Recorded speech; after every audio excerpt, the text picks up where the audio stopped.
Hide my identity po. Tanong lang, pwede bang gawin ito ni school head, principal, or head teacher? Ayaw payagan ang teacher mag-absent dahil may activity ang school nyo kahit ang rason ay may sakit si teacher at hindi kaya ng katawan niya. Makatao po ba ito? Kahit sino po siguro yung tatanungin natin dyan ay siguradong alam natin yung isasagot nila. Hindi makatao, no? Dahil legit yung sakit, may niraramdaman, hindi kaya ng katawan, bakit hindi pa payagan? Ayon po sa omnibus rule ng leave of absence, by definition, ang leave of absence is generally defined as a right. Ito po ay karapatan. Right granted to officials and employees not to report for work with or without pay. So kahit without pay pa yan, kung gustuhin nyo talaga na hindi siya pumasok, basta within doon sa prescription ng rules, ay may karapatan siya na hindi talaga pumasok.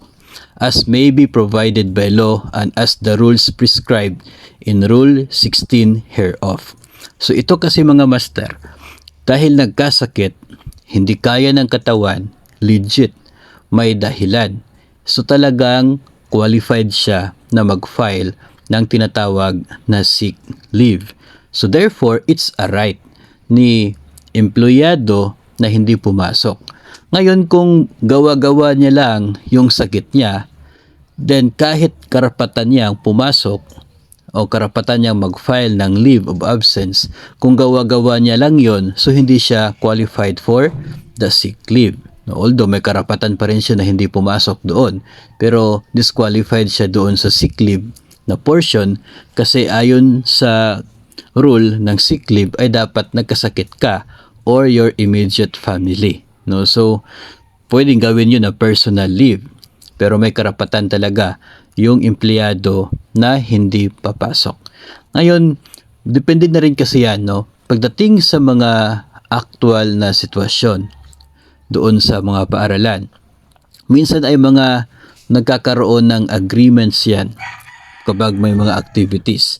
May mga agreement na ginagawa, especially kapag masyadong vital yung presence ng isang empleyado na maging part ng isang activity.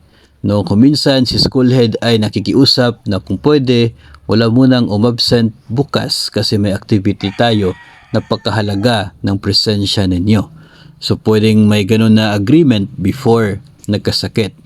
Pero kung legit naman talaga yung pagkakasakit, no, kung hindi kaya ng katawan, ay masasabi pa rin po natin na hindi makatao kung hindi papayagan na mag-leave. Kung si school head ay medyo duda doon sa sinasabi ni teacher na siya ay nagkakasakit kaya hindi siya makakapasok, allowed naman si school head na mag-require ng medical certificate kahit isang araw lang yung leave ni teacher. No?